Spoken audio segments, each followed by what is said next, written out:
Hello again, fellas. It is Suletta Sunday once more. After 2 weeks of waiting, we are finally back. And I gotta say, man, after the last episode, that was such an excruciating wait. But you know what? It happened. We're back.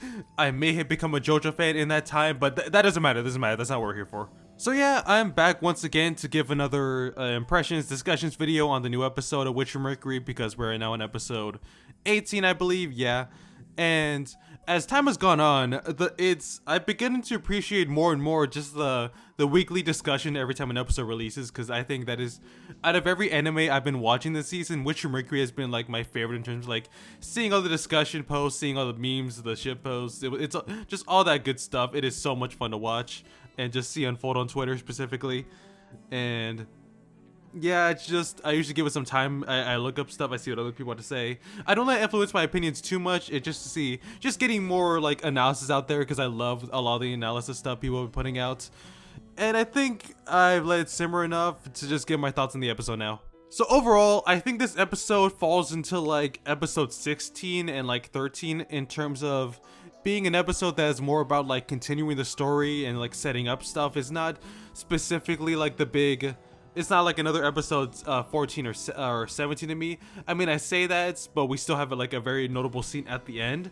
I mean, that's the case for episode 16 as well. It's kind of like that episode where, you know, stuff is moving forward, the plot is progressing, and then we just end off with one like really notable, like the last few minutes of the episode are just really notable and worth discussing a lot.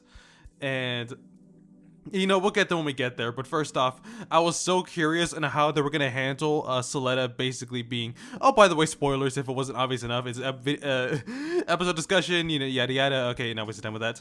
I was really curious on how Suletta was going to be afterwards, because I think many people were just expecting like standard depressed Suletta. She was in like a slump mentally, and it was very interesting to see how instead of that, she was actually like putting on such a positive face at the beginning. We just see her going through her daily activities with such enthusiasm, and like us, everyone else in Earth House just like, I don't think this girl's okay. I do think this attitude she has is very in line with everything else that's been built up about her character, because instead of just being like standard kind of just all moody about it, instead she just chooses to blame herself and just basically lie to herself emotionally, as she's been doing throughout the whole series. And I think this is definitely going to be the big turning point for her character. I said that about episode 17, but like this episode basically cemented it to where I think moving forward, the character growth is going to be heavy on her own end. I'm very curious to see where that is going to go.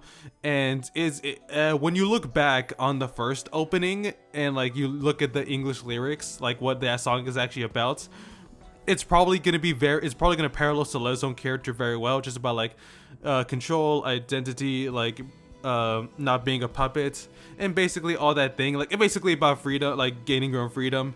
And I think that's going to very much be what Soleil's character is going to be about moving forward.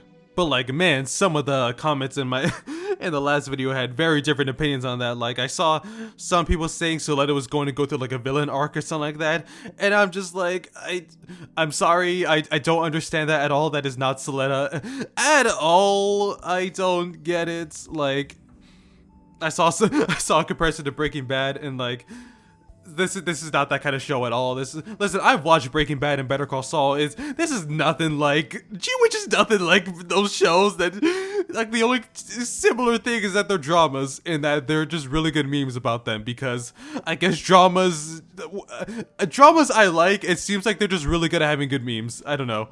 But back to Soletta's whole thing in this episode, I really like how it's Choo Choo that ends up being the one like to be the most proactive with helping her, because I am so glad they continue to use Choo Choo as a character, because like I was kind of worried that by this point they would kind of forget to use some of these characters like her. Like, I want to know how she'd be relevant still.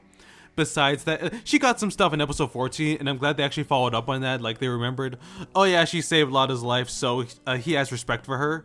And her being the one to try to help Suletta is it's just really good stuff. I really like how this character continues to be relevant, because I really do like Choo Choo's character a lot, and I think putting her in this kind of position of like making Suletta like actually do something about or how she feels, and like she can clearly see through that Suletta is just lying to herself, and just Choo Choo stands rise up. You got some food this episode. And you want to talk about who else got food this episode?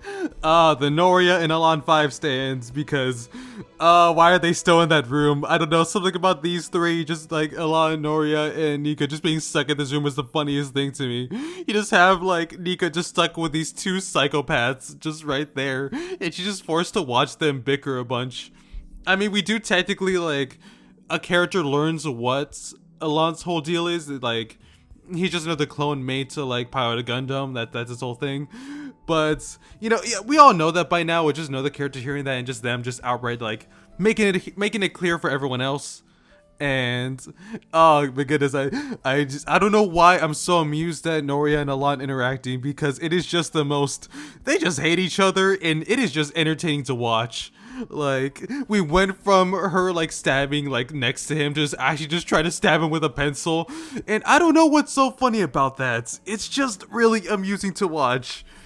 Like, there is drama to the scene, but at the same time, I'm also just being entertained at the idea of these two just throwing hands at each other. It's like I can't get enough of it, but I do think as characters there is interesting like parallels between them that like Alon basically goes into, and how like they are more similar than they want to admit, or than Noria wants to admit, and that's probably why they hate why she hates him so much. Like, I don't have the strongest feelings about Alon 5 as a character. Like, I think his shtick has gotten kind of repetitive by this point, as it seems like it's kind of over of him just trying like to get closer to Suletta, and it's like it's not working. Like, I feel like that kind of dragged out, but I think from what I can tell, that seems to be over by this point. Like, at that point, like it's a dead mission, and now he's just interacting with Noria. It's like that's the good stuff I like. But moving beyond that, throughout the whole episode, what is progressing is basically the presidential election thing with Guel and Miorine, and Prospera also there. It is so funny that despite divorce, the divorce happening, quote unquote, she's still stuck with the in-law mother having to deal with her, and yeah, Prospera is great. I don't think a good person, but man, she's great. I feel like by this point, Shadik's luck is bound to run out soon, because, man, things have just been, like, progressing too smoothly for him.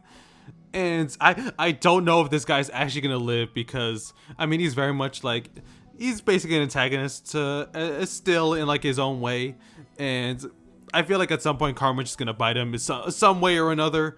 We'll see how this whole election thing goes, and how it actually pans out. I know for a fact that Miorine trying to make peace on Earth is not going to go well at all. Like, it is very much a case that she probably doesn't understand the gravity of this, being, you know, like sheltered, somewhat of a sheltered rich girl in a way, because she's never actually been down there. It's fully grasp it, and it just, in my head, I imagine just her just walking to make peace, and there's just 50 missiles coming at her at once. But taking Ariel is probably gonna lead to disaster one way or another, and that is probably where the war and bloodshed will happen. And I give it like at least 2 episodes until then. Heck, it could happen next episode for all we know. And before I get to the very last part of the episode, I just want to say, what the heck was that scene with like I think it's called like a Haru, like the confession room? Like, what was up?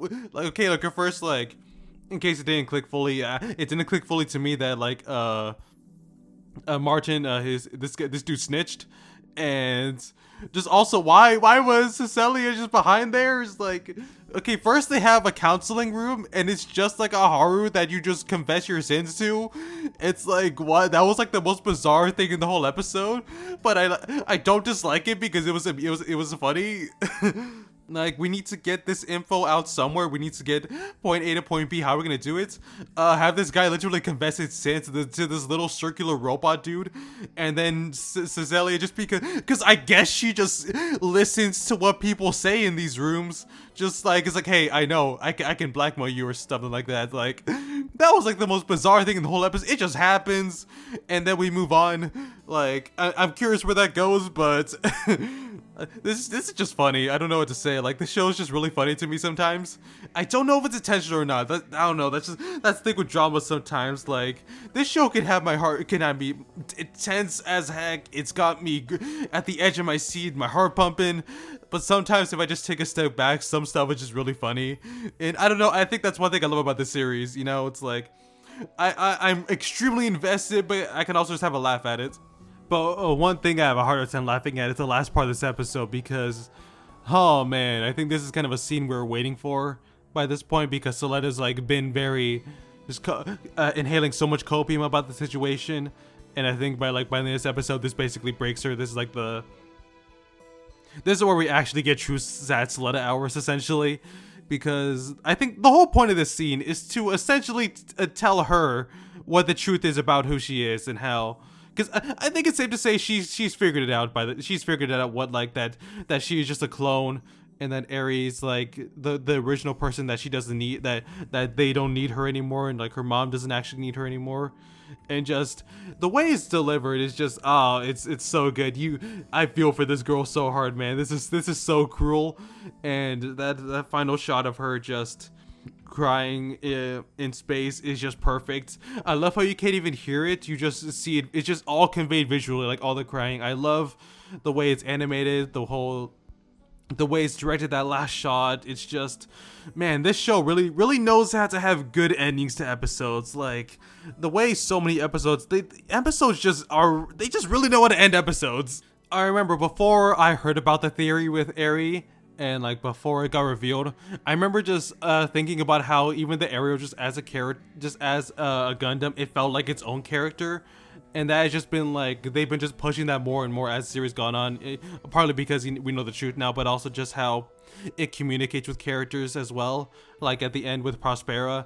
And by this point, I am so unsure what Prospera actually feels about Suletta anymore, because like she cares, but she still manipulates her own daughter. And it's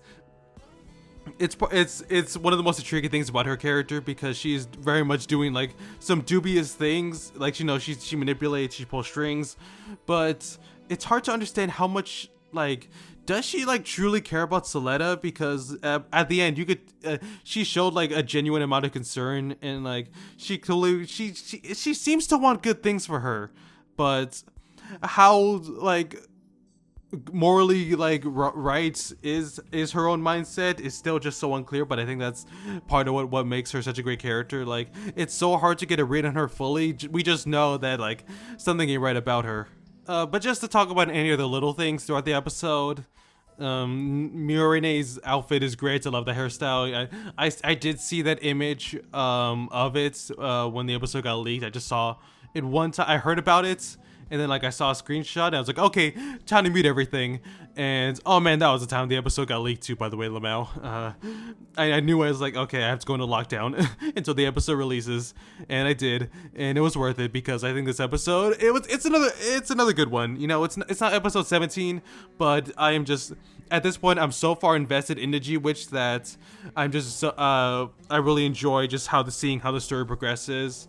Like, I think this show is very good at giving each episode its own identity while also pushing the story forward in its own way. The visuals and directing, I'm still a fan of. The voice acting is great as always. You know, Kaneichi, you know, having to voice those scenes for Suletta, it really brought out all the emotion. And I think by this point, I am just so invested in seeing where Suletta's character goes, because, you know, she's my favorite character in the whole series, even like from the very beginning. And the fact that instead of the story happening around her, it's going to be more about her, like it's gonna feel like more like her story. Because none of that's a bad thing about the show, because I think having such an innocent character in this story is important, if you ask me. Like, this character that feels kind of outside of all of it, but is still affecting things. You know, I love Suletta Mercury. I will defend her with my life. And yeah, I just can't wait to see where this story goes, because every time I am just left wondering. I am so unsure of where the story is going to go, and then the next episode happens, and I'm just like, oh, of course we go in this direction. Why didn't I should have expected this, but that just keeps happening every episode, and I don't know why. This show still just has a chokehold on me, and it isn't going to be stopping anytime soon. But yeah, I think I've gotten it all out of my system by this point. You know, another successful Suletta Sunday. It's good to be back, and I hope y'all have your own. Feel free to put your own thoughts of the episode in the comments below, because it was so much fun also talking about the episode there as well, and just getting getting discussions going. Like, that was so much fun. And yeah, I hope you all have a good day, and I'll see y'all later.